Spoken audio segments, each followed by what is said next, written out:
Assalamualaikum warahmatullahi wabarakatuh. Bismillahirrahmanirrahim. Alhamdulillahi rabbil alamin. Wa bihi nasta'inu ala umuri dunya waddin. Wassalatu wassalamu ala asyrafil anbiya wal mursalin sayyidina wa nabiyyina maulana Muhammadin wa alihi wa sahbihi ajma'in. Rabbi shrah li sadri wa yassir li amri wahlul 'uqdatam min lisani yafqahu qawli.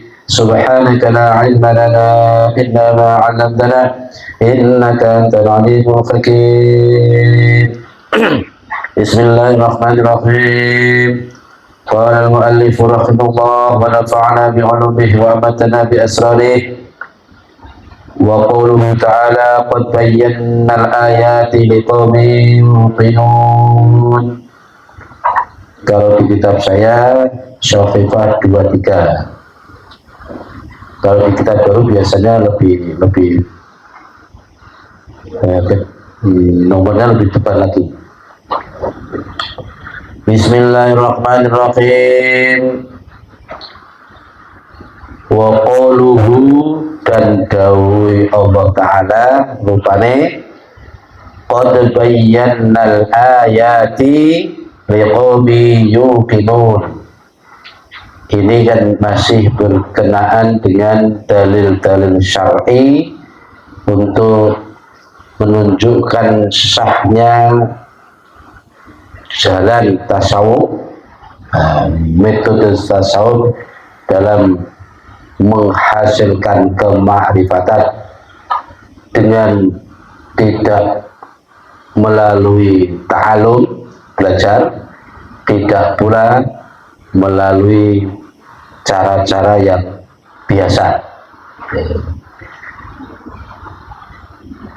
Artinya penggalian ilmu kemakrifatan jadi melalui cara-cara yang tidak biasa. Ternyata dalilnya juga banyak sekali, ya, di antaranya itu wa qawluhu ta'ala qad bayyana al-ayati liqaumin yuqinun. Wallahu alam bi muradihi. Qad bayyana, teman-teman wis nerangake, mertelake sapa ingsun al-ayati ing pira-pira tanda kekuasaan ingsun, ayat itu liqaumin maring kaum yuqinuna kang padha yakin sapa kaum. Dari ayat itu kesan yang disampaikan yaitu kaum yuqinun, kaum yang yakin, yakin terhadap ilmu itu dari Allah. Ilmu itu dari Allah. Makanya cara penggaliannya bisa dengan cara langsung, atau dengan cara mujahadah, atau dengan cara ta'alum, bisa saja. Itu diantaranya liqaumin yuqinun. Yang penting yakin, yakin ya enggak dapat. Warawalan nitaaken sapa al-Hasanu Syekh Hasan ar-Rasulullah saking Kanjeng Rasulullah sallallahu alaihi wasallam annahu satemene Kanjeng Rasul iku kala wis ngendika sapa Kanjeng Rasul dawuh Nabi itu al-ilmu ilmani. Al-ilmu utawi ilmu iku ilmani ana loro, ana ilmu loro. Fa ilmun moko iku siji ilmu batinun kang batin kalau jero fil qalbi ing dalam hati. Padhalika moko te mengkono ilmun batinun wa yadalik iku al-ilmu ilmu an-nafi'u kang manfaati. Dawuh Nabi ilmu itu ana loro. ada dua. Satu, ilmu yang di dalam hati. Justru ilmu inilah yang bermanfaat. Ilmu yang sudah bersemayam di hati inilah yang membuat pengaruh pada sikap, perilaku, pola pikir, dan lain sebagainya kepada seorang. Ini yang bermanfaat. Adapun yang masih di buku, di hafalan, di utak, wi curug. Sing wis ning ati kuwi sing bermanfaat. Hingga saat ini apa yang menggugah kita, menggerakkan kita untuk entah itu semangat ibadah, entah itu keinginan mau ngaji dan lain sebagainya, itu sumbernya di situ, ilmu nafi.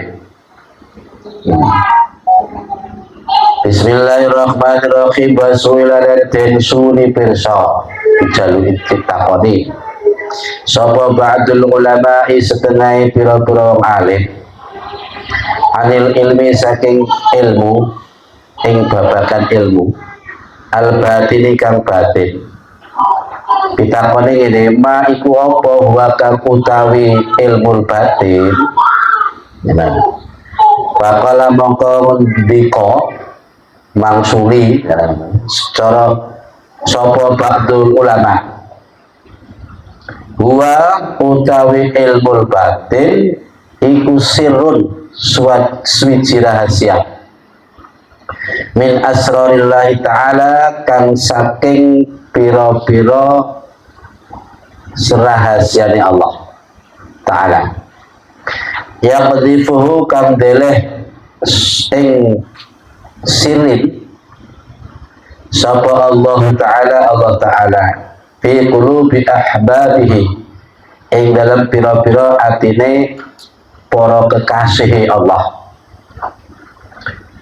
Lam yutalli orang tinggalake sapa Allah, orang memperlihatkan sapa Allah alaihi ngatasi sirri mau atau ilmu batin kena rujuke ning sirri ya kena ning ilmu batin kena. Orang tinggalake malaikat ing malaikat wala basyaran ora ing para manungsa. Iki sebagian ulama pernah ditanya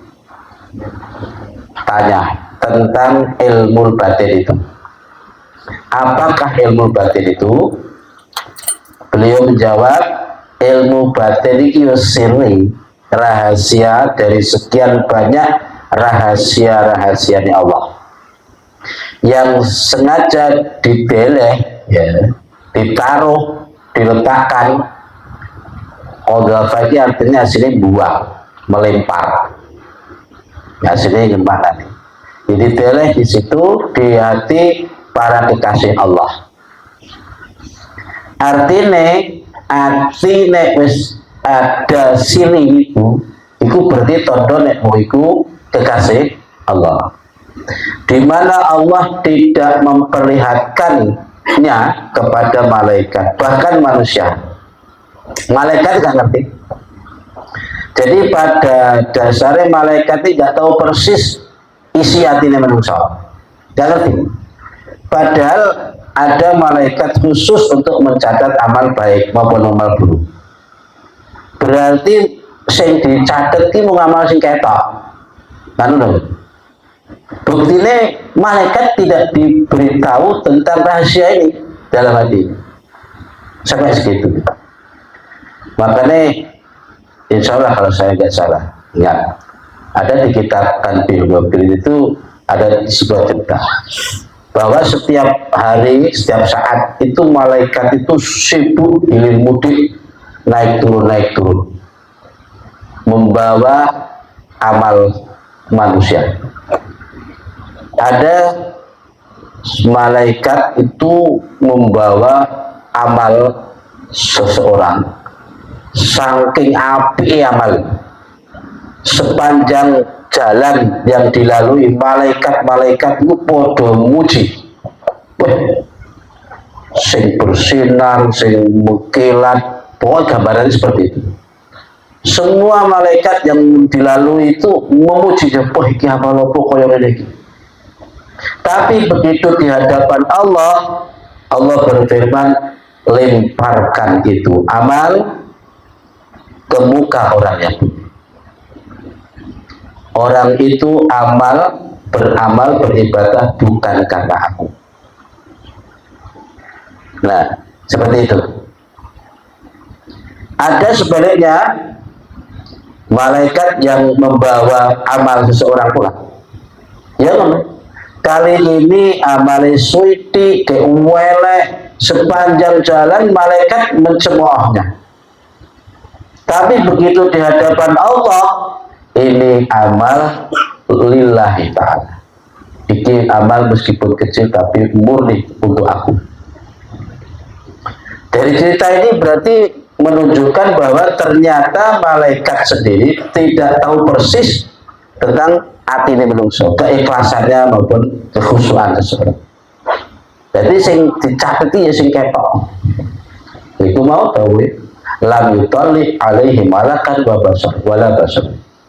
Allah tidak memperlihatkannya baik kepada malaikat maupun manusia.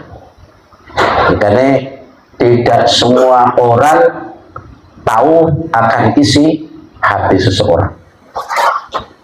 Andaikan kok tahu ya orang hal yang mustahil kalau ngersane. Itu makanya siri yang diletakkan di hati seorang hamba itu berarti wis kekasih Allah. Wong sing wis atine kebuka di mana orang lain tidak tahu. Kebuka dalam arti dia banyak tahu tentang sesuatu. Bahkan mungkin rahasia langit tahu. Dibuka oleh Gusti Allah. Bismillahirrahmanirrahim. Wa qad qala lan teman-teman wis ngendika sapa Kanjeng Nabi sallallahu alaihi wasallam. Dawuh Nabi ngeten, inna min ummati muhattasin wa muallamin wa mukallamin. Nah.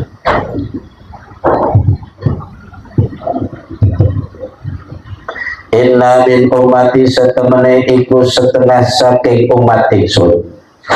Muhattasina utawi ana wong kang den omong-omongaken. Wa muallamina lan wong kang den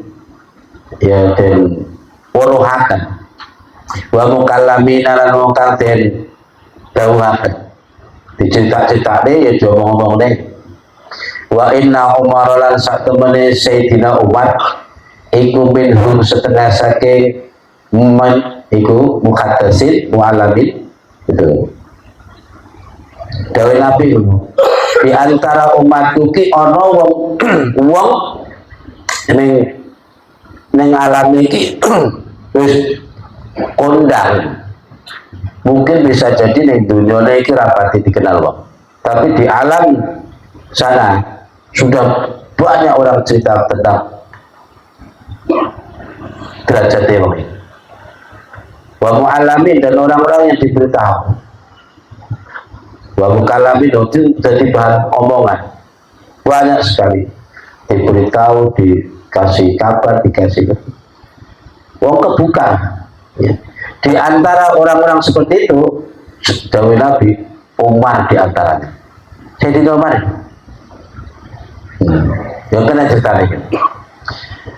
Wa qara'alan dawuh sapa Ibnu Abbas, sahabat Ibnu Abbas radhiyallahu anhu radhiyallahu parilito sapa Allah Gusti Allah anhuma saking Abbas lan Ibnu ngono.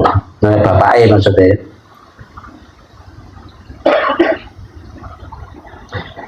Tahu ini wa ma arsalna maca ini wa ma arsalna min qablika min rasulin wa nabiyyin wa la muhaddatsin.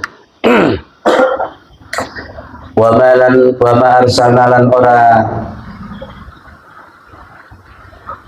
utus sapa ingsun min qablika saking sadurunge sira min rasulin nyatangi utusan wala nabi lan ora nabi wala muhaddatsin lan ora wongkar dan cerita-ceritakan yakni negesi sapa bayi nusana jadi maksud muhaddatsin wala ora rasul ora nabi sapa as-siddiqina ing pira-pira wong kang jujur wong kang temen serius ke dalam keimanan ketauhidan wal muhaddasi dan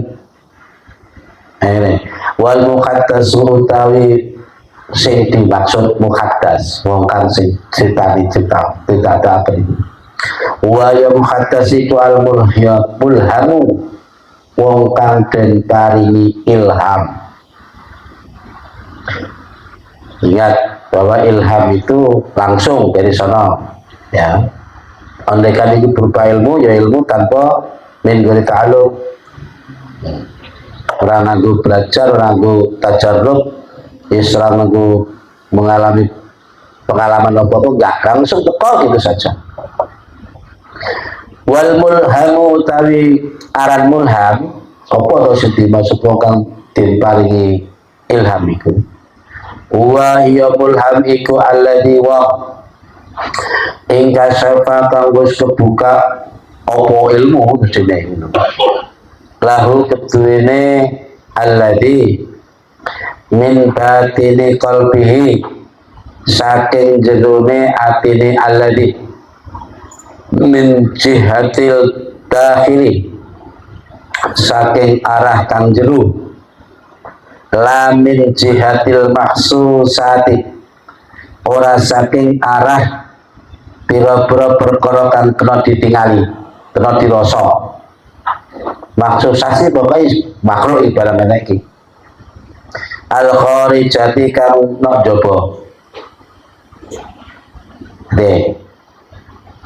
Jadi yang dimaksud mulham, orang yang mendapat ilham yaitu orang yang telah terbuka baginya sebuah ilmu batin dalam dirinya. Ning atine iku wis enek ilmu di dalam, sumbernya juga dari dalam, tidak dengan cara apa ya interaksi dengan sesuatu yang ada. Interaksi artinya kayak kita mendapatkan suatu ilmu setelah kita menyaksikan, mata kita melihat, setelah telinga kita mendengar, atau indera lain kita merasakan, sehingga kita tahu tentang ilmu itu, tentang ilmunya yang kita lihat itu. Tidak pakai begitu, tidak melalui cara begitu. Jadi lagi-lagi Allah berkenan membuka hatinya dengan ilmu tersebut. Nah, karena pandangan seseorang, kemarin kan sudah ada ya, bahwa kemakrifatan seseorang itu tentu berbeda. Sebagaimana istilah wong kaya, wong sugih, wong di motor sita, itu dia disebut wong sugih. Tentu bagi wong dibandingkan dengan orang yang di bawahnya wong sedang duwe motor. Orang yang punya mobil ya dianggap sugih. Tentu bagi yang orang yang tidak punya mobil dan seterusnya. Nah, kemarifatan seseorang juga begitu, berbeda-beda.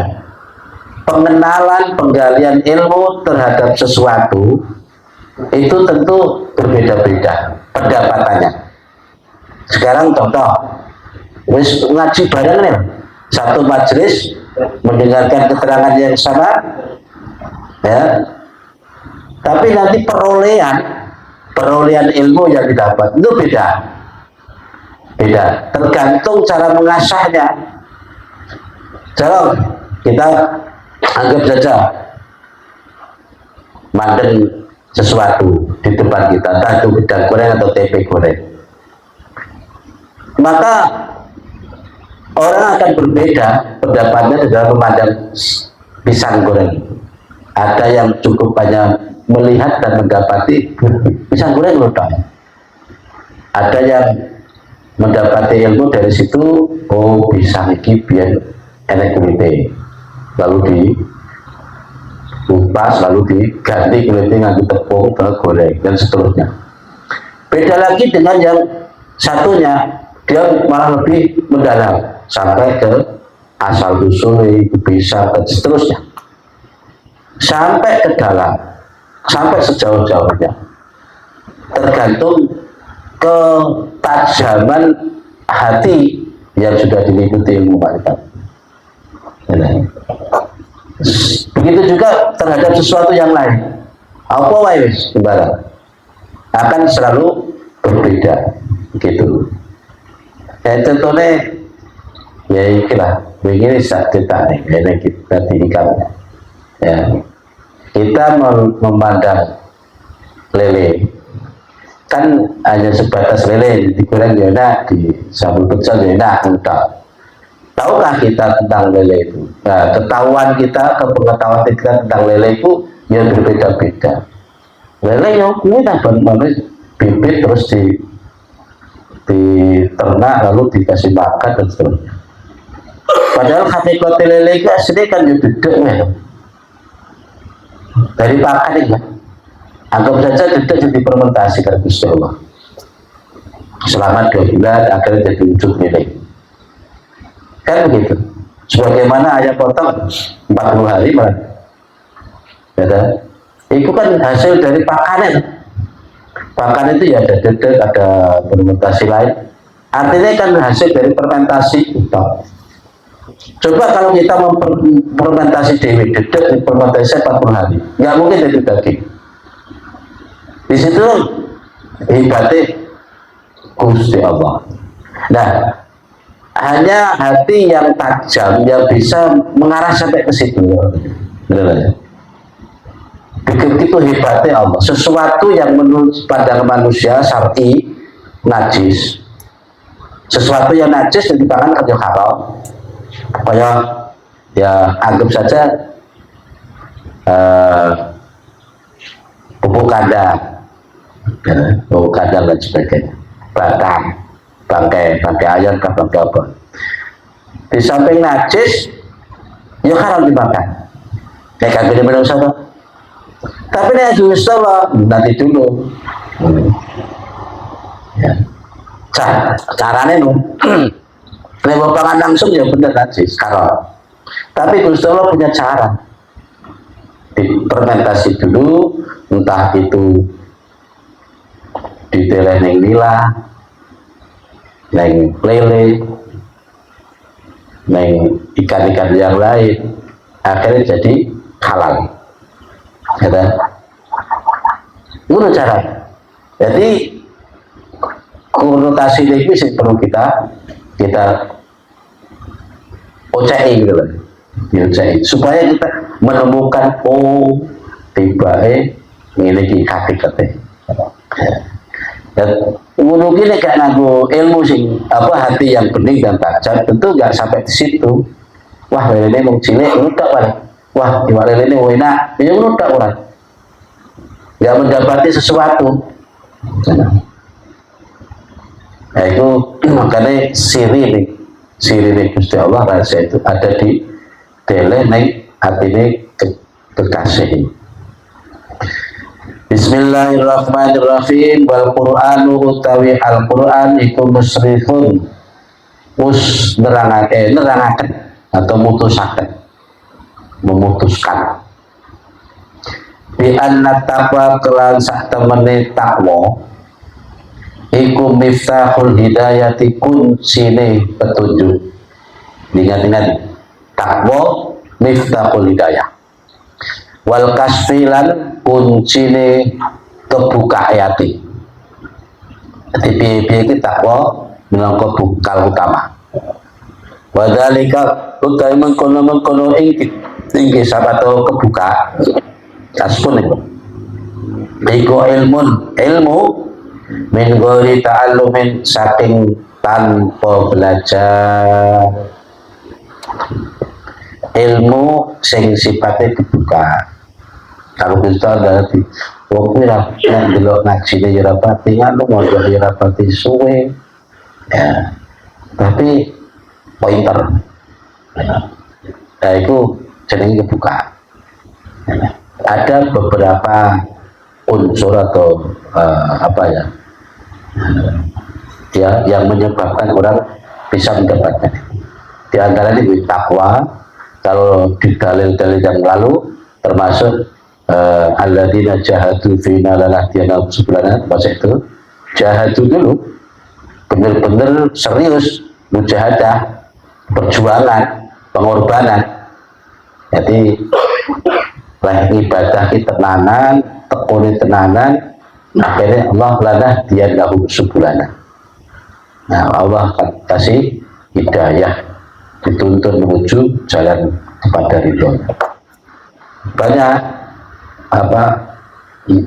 yang menyebabkan orang bisa mendapatkan, termasuk takwa.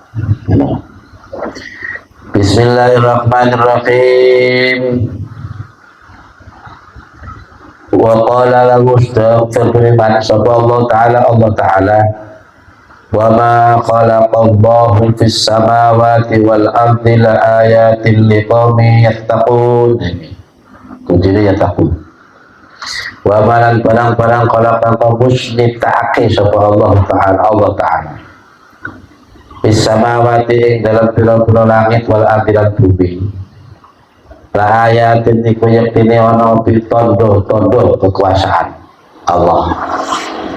Tondo iku kanggo sapa di komen kedune kaum yattaquna. Kang padha takwa sapa kaum.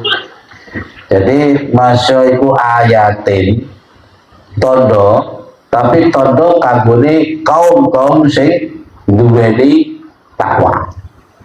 Akeh tondone pengiran. Tapi hanya orang-orang yang di atas itu mukinun, orang yang yukinun, yakin. Kali ini orang yang takwa modalnya banyak sekali. Ikut dalil-dalil di mana ilmu bisa didapat, ya kan? Meskipun tanpa belajar. Tapi ya, kita harus tahu kuncinya. Coba terus ngono apa tak leren ngaji. Repot akhirnya sesuk kalau muter tasbih terus. Ya, jadi kan dasar sih. Harus tahu dasarnya dulu, mana ya. Aja sampai ibarat orang berjalan mestinya dari rumah itu sudah punya tujuan jelas, tapi di tengah jalan disesatkan. Bukan sesat tapi disesatkan. Karena orang di pedoman dasarnya Bismillahirrahmanirrahim. Khossosoha, mengkhususkan, ya. Nertemtok nih sapa Allah ing ayatin bihim tetemune kaum yang takuni mau. Iki maksudnya sareng. Jadi tanda-tanda yang diberikan Allah dikhususkan kepada kelompok yang yattaqun, yang bertakwa. Ada yang lupa. Pokoknya tekun apa nek takwa itu cara ta'rife kan ya intisarul awamir wa ijtinabun nawahi. Takwa itu melaksanakan perintah, meninggalkan larangan. Secara normal kan. Cuma secara penjabaran lebih panjang dan lebar tentu ya termasuk takwanya ning ati. Ora kok mung takwa ketika kita sedang dirame. Kita khusus nih, doi ya rame akeh wong. Betul, tekun di saat ada nilai pujian. Bukan hanya begitu maksudnya. tapi ya takut yang sesungguhnya. Makanya Gusti Allah nonton khososoha bihim. Allah justru mengkhususkan ayat-ayat tersebut kepada kaum yang bertakwa. Wa qala ta'ala lan dawu Allah ta'ala hada bayanul linnasi wa hudan wa mau'izatan lil muttaqin. Nah ini muttaqin lagi, ketemu lagi ketaqin. Hada utawi ikilah Quran, itu maksud jamaah Al-Quran. Iku bayanun, penjelasan, keterangan linnasi maring manungsa wa hudan lan petunjuk wa mau'izatan dan pitutur lil muttaqina maring pira-pira kang takwa. Nah itu jadi nenek umum ini ya Al-Quran. Ya, Al-Quran itu bahasanya ya kan? Al-Quran sudah jelas dari kitab la raiba fi, tapi tetap hudan lil muttaqin, tetap jadi petunjuk bagi orang yang bertakwa. Nek ora dibekal takwa ya Al-Quran sekedar Al-Quran doang. Maca bendina orang dirasa takwa ya orang petunjuk. Memang bayanul linnas sebagai penerangan bagi umumnya manusia. Tapi nek wa hudan wa mau'izatan iki usul muttaqin. Jadi petunjuk, jadi pitutur hanya untuk lil muttaqin. Itu modelnya kan untuk takwa sih. Nah, untuk mendapatkan ilmu dari Allah begitu bekal muttaqin. Nek dhuwur mono yuqinu, orang yang yakin. Ya kan? Jadi ini juga dalil di mana ilmu itu bisa didapat dengan cukup bertakwa. Bertakwa di mana pun tempat. Pokoknya nek iku rupa larangan, masalah nek wong nek wong ditinggal. Nah, iku gone wong pasti kan wong. Lenga-lenga itu bukan wong. Di hati sudah bicara, itu langgonmu, aja dijupuk. Ya, itu takwa. Akhirnya dijupuk tenaga mutia. Orang rumah seorang berdiri. Jadi takwa orang nekmo ya tetap takwa. Bismillahirrahmanirrahim. Wa kana lana sapa Abu Yazid, Syekh Abu Yazid wa ghairuhu lan liyane Abu Yazid. Iku ya puluh ngendika sapa Abu Yazid laisa ora ono apa al-alimu sapa al-alimu wong kang alim iku alladzi wong yahfaidhu kang apal sapa alladzi min kitabin saking kitab fa idza nasya mongko tetkalane lali sapa alladzi ma ing barang hafidhahu kang wis hafal sapa alladzi ing ma sara mongko dadi sapa alladzi iku jahilan bodoh. Jadi goblok mana? Nah, gawe saya Abu Yazid ini. Ya selain Abu Yazid banyak yang berpendapat begitu. Seorang alim itu bukan orang yang hafalannya banyak. Hafal kitab ini hafal kabeh. Bukan itu orang alim mestinya. Karena kalau setiap yang disebut alim itu wong sing hafalannya oke, gampang-gampang. Ya tentu ya sing hafal itu jadi alim. Padahal ketika dia lupa akan hafalannya, jadi goblok dada. Ya, nah. Itu masalah. Padahal menungso itu dari lali. Saya lali hafalannya. Jadi goblok kata itu. Jadi tidak itu yang dimaksud alim, enggak gitu maksudnya. Innamal alimu angin pestine sak temene wong alim iku alladzi wong ya'khudhu kang ngalap sapa alladzi ilmahu ing ilmune alladzi ngalap mir rabbi saking pengirane alladzi ayya waqtin ing dalam endi-endi waktu sa'ah kang karep sapa aladi bila khifdin kelawan tanpa hafalan wala darsin dan ora tanpa deres belajar. Deres itu belajar. Kayak itu satu alim. Orang alim sesungguhnya adalah yaitu orang yang mengambil ilmu dari Allah, dari Tuhannya. Kapan waktu dia karep, yaitu tanpa hafalan, tanpa deres, tanpa belajar.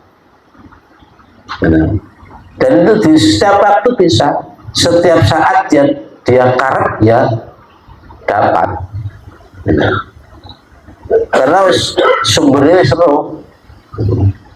Makanya di dalam kitab Ta'lim itu ilmu itu anggap ibarat sesuatu yang hilang dari sisi kita. Maka ketika ketemu, nggak usah pikir panjang nanti atau siapa yang membawa, nggak usah, ambil. Karena sesuatu yang selama ini kita cari, yang hilang, begitu ketemu ya sudah diambil. Artinya dimanapun kita sebetulnya bisa mendapatkan ilmu. Menghadapi sesuatu apapun kita mendapatkan ilmu. Bisa. Nerawang ini sampai jauh pikiran dan hati nerawang ini ke dalam. Semua sumbernya dari Allah. Wahada utawi ikilah ilmu wa yahada ikwal ilmu rabbaniyu ilmu kang bangsa kapangeranan ya ilmu ketuhanan dari alat tuli cuma ilmu apa ilham disebut ilham wa ilaihi lan iku maring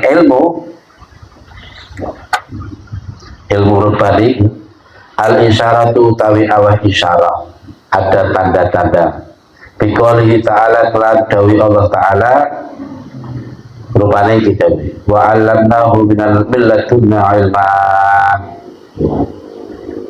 wallahu a'lam bi wa 'allamnahu lan wis mulang sapa ingsun mulangi meruhaken sapa ingsun huri ing Nabi Khidir ini rujukin Nabi Khidir insyaallah. Miladuna saking ngersa ingsun ilman ing ilmu. Ya. Jadi bahasanya kalimatnya miladuna saking ngarsa ingsun. Jadi Allah memberi ilmu pengetahuan kepada Nabi Khidir langsung dari sisi Allah langsung tanpa melalui lataran belajar atau interaksi dari sesuatu yang maksusat yang bisa diindra. Ma'a anna kulla ilmin sertane sak temene saben-saben ilmu iku miladunhu saking ngersane Allah. Walakin ba'daha lan tetapine setengah ilmu ulum iku biwasatati ta'limil khalqi lantaran kelawan pira-pira lantaran ngulangi makhluk oleh ngulangi makhluk. Fala sama mongko iku raden arani apa ba'duha baik ini nih fala sama mongko raden arani apa dalika mangkono-kono ba'duha ilman ing ilmu la dunia kang basa laduni. Artinya ini ilmu laduni kan ilmu sing langsung ke pengiran, di mana dalilnya kayak sebagaimana Allah memberi ilmu kepada Nabi Khidir. Wa 'allamnahu min ladunna ya talul. Ladunna laduni.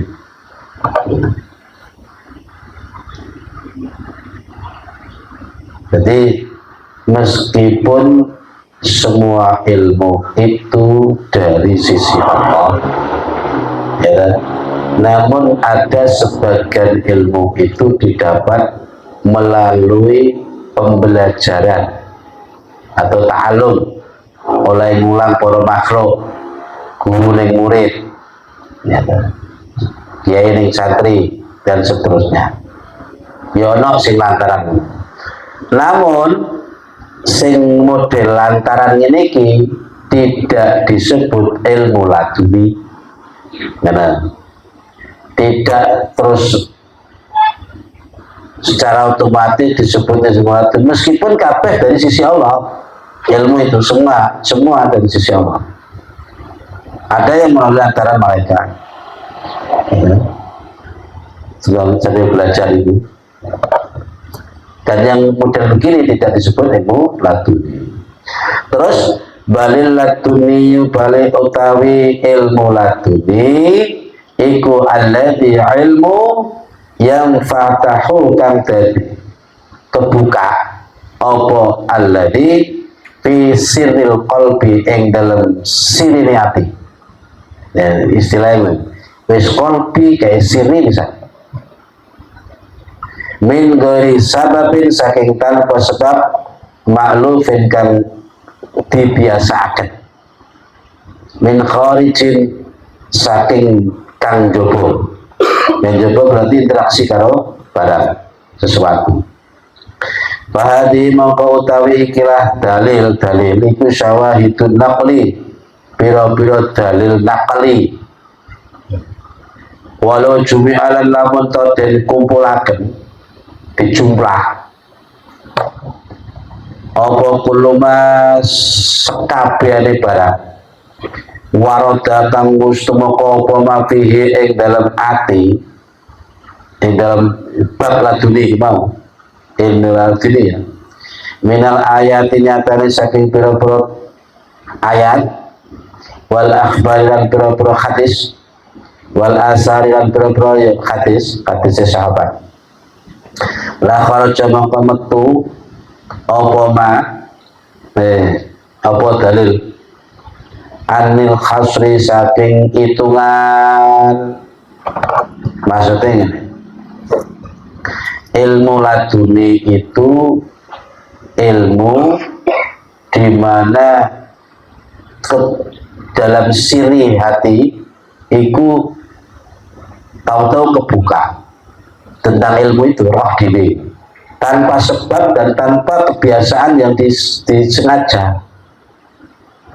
Nah, dan dalil berkenaan tentang ini banyak sekali. Andaikan kok dikumpulnya dihitung, entah itu dari ayatnya, hadisnya atau hadis sahabat, niscaya akan tidak terhitung. La kharaja anil khasr, keluar dari hitungan.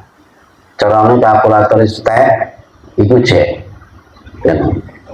Maksudnya wa amma musyahadatu dzalika, anapun utawi menyaksikan mengkono ingkisar kebuka, penyaksian tentang hal kebuka ayati bitajarubi kelawan tajarub itu uji coba atau pengalaman.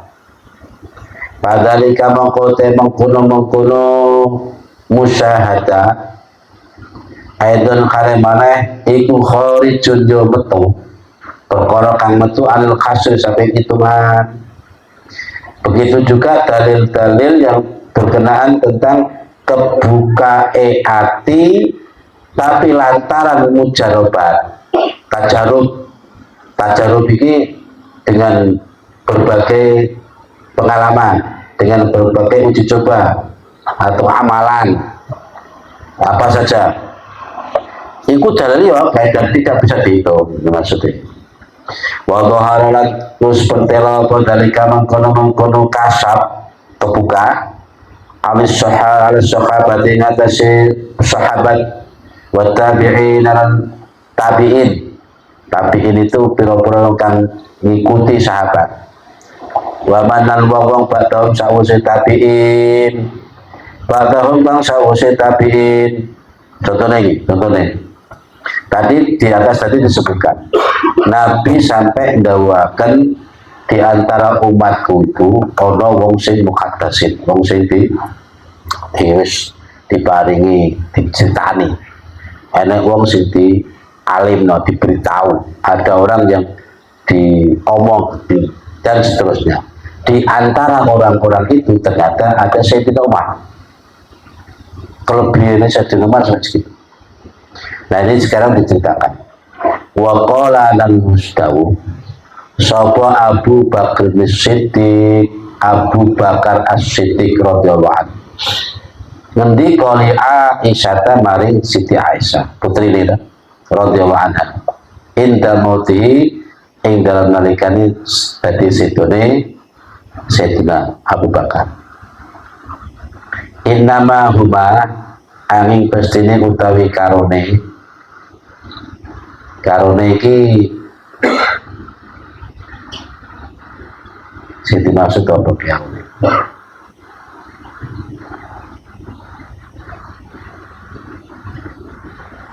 Ini maafi batnin maafi khamlin. Jadi ini cerita iku akhwaki dulur-duluran loro ira wa ukhtaki lan dulur wadon loro ira wa kana tan ana sapa zaujatu bojo wadone kok ngono ya Abu Bakar ya garwane Abu Bakar tak iku hamilan hutang meteng lagi bobot Fawaladat mongko nuli nglahiraken sapa zaujata bintan ing wedok ing anak wedok ngono Bapak tekana mongko nuli ana sapa Abu Bakar iku kon arep teman-teman wis ngerti sapa Abu Bakar qoblal wiladati ing dalam sadurunge lahir anaha ing sak temene bocah sing ngerti lahir iku bintun wadon. Jadi ya garwane Abu Bakar kan tidak hanya ibu Siti Aisyah atau maksudnya. Jadi ketika beliau wafat itu ngomongi dan ngendikane Siti Aisyah. Iki ya dulur mulana. Iki dulur wadon. Benar. Nah, saat itu saya dimaksud itu Mas ada yang masih di kandungan, gitu. Ternyata di antara salah satu istrinya si Abu Bakar itu ada yang sedang mengandung. Jadi Sayyidina Abu Bakar ngerti iki dulur wadok ya. Benar. Ngerti. Padahal belum lahir. Tapi begitu lahir ternyata lahir wedok. Nah. Itu tandanya bahwa Abu Bakar ternyata tahu apa yang ada di hamilan. Waktu itu kan di zaman sebelum belum ada alat seperti sekarang. Itu tandanya Allah kasih tahu. Ya. Nyeritani ya nyeritakake yang beritahu. Nah, jadi Abu Bakar. Kemudian yang kedua, wa qala Umar lan berkata sapa Sayyidina Umar radhiyallahu anhu fi asna'i khutbatihi ing dalem tengah-tengahe khutbah Abu Bakar. Umar gitu. Ini cerita terkenal ini. Sayyidina Umar pas tengah-tengah khutbah langsung ngendikan kayak memberi instruksi pemandu. Ya Sariyah al-Jabal. Padahal waktu khutbah ini mungkin konteksnya bukan itu. Nah, bahwa judul apa? Tapi di saat itu langsung Sayyidina Umar ngendikan ya Sariyah al-Jabal. Sariyah itu istilah kanggo apa ya? Sebuah pasukan besar. Panglimane disuruh lari naik al-Jabal, naik gunung. Benar. Maksudnya ini ceritanya gini.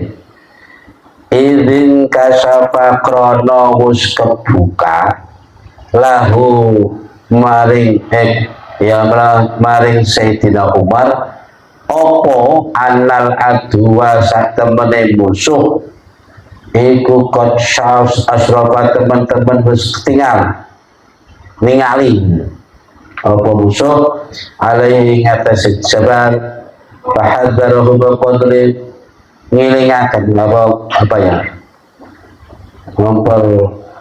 medeni mengingatkan sapa Sayyidina Umar syariah iki anggap aja nek kaya kene nek peton nek kompi dan seterusnya, jadi satuan prajurit syariah ini komandannya di kami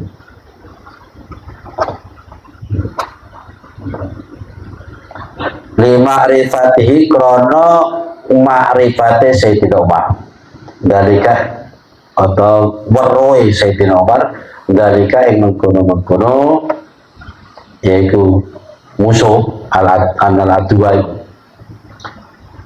summa belum go sautihi nuli ing tumekane suarane Sayyidina Umar ilaihi maring syariah.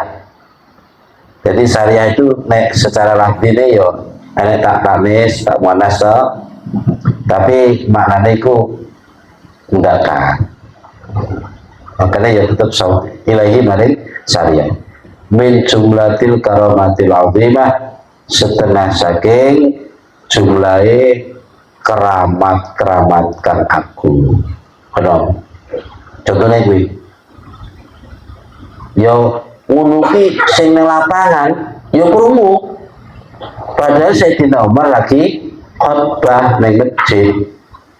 Ya kaget wong kok moro-moro ngasih komando. Ya syariah al-jabar karena oleh penglihatan mata batin mata hati Sayyidina Umar diperlihatkan Allah bahwa musuh sudah mendekati gunung itu. Makanya pasukan Islam suruh naik gunung. Karena maksudnya, nah, yang aneh lagi, suaranya Sayyidina Umar terdengar pula di lapangan, di medan perang itu. Akhirnya pasukan benar-benar naik dan selamat, benar-benar naik. Itulah ilmu-ilmu yang tidak bisa didapat hanya dengan melalui ta'alum belajar. Tapi ilmu laduni langsung datang dari Allah itu namanya kebuka, namanya inkisar yang sudah nyata-nyata mengalami ya para sahabat. Saya ya ya. Tapi ya kelasnya para wali, para orang khos. Nah, kita didoing ini melalui belajar ini ya supaya ben melak-melak dididik. Ya, dipelajari. Jadi yang jelas modalnya itu banyak. Mujahadah, yakin, takwa, ya itu nanti Allah kasih kebuka. Apapun upaya dan usaha kita dalam belajar ini, tentu ibarat orang mau bepergian ada tujuan. Ya. Tujuannya tentu Allah, ya, ridho Allah. Itu apapun sesuatunya. Jika itu memalingkan kita terhadap upaya ini, itu berarti sudah goyah. Sebagaimana orang lagi ada tujuan mau anggap saja mau ke Samarinda, namanya dalam perjalanan, entah itu naik bis atau naik bis umum atau pribadi, mobil pribadi, tentu banyak pengalaman dan melewati sesuatu yang sepanjang jalan itu yang dilewati. Gitu loh, ya bisa jadi kayak ketemu wong ayu, ketemu wong sekel, ketemu itu biasa. Gitu. Yang penting kita fokus bahwa tujuan saya ke Samarinda, gitu ya. Fokus. Begitu juga perjalanan namanya salaka itu orang singabah akhirat, meniti jalan menuju akhirat. Di dalam perjalanan suluk ini tentu banyak rintangan, banyak ujian, bahkan godaan, gitu. Macam-macam godaan. Bagi wong sing kok cocok seneng karomat, mungkin sering-sering kali digodho karo karomat. Gua yang orang apa-apa sok tahu. Iki omahku iki pinggir iki kaya enak iki. Iku cabangane dilah yo. Kaya ini kalau roh yo enak lah. Kaya ini kaya roh. Padahal yo mau gaya tok. Sing ngono ki gak usah terpancing bahwa tujuan kita masih di depan. Masih di depan. Sebagaimana kita naik bis dan naik kudu dadak jajan bocah wedok sing wayu ngene lama kayak wapi kan. Akhirnya lali tujuannya. Ya. Padahal kuwi, makanya hati-hati. Banyak sekali perubahan. Nah, ya tadi saya singgungkan soal ini. Jadi apapun yang kita alami tentang tujuan kita ini, jika itu kok memalingkan kita, entah itu dari target ibadah kita, ya atau kebiasaan pikir kita sekian kok malah berubah, itu berarti godaan, goyang gitu lah. Apalagi kalau sampai sing wapi-api koyo sering mimpi ketemu niki bahkan orang dalam mimpi pun ya kan? Itu bisa saja terjadi, ya. Dan pokoknya satu titik fokus tujuan kita hanya satu titik, apapun yang terjadi. Ibarat orang bertamu, kita mau ketemu orangnya, tuan rumahnya, entah itu disuguhi macam-macam, ya nikmati. Kalau ini malam nikmati kan. Tapi tujuan kita ketemu tuan rumah, jangan kita terkecoh oleh suguhan.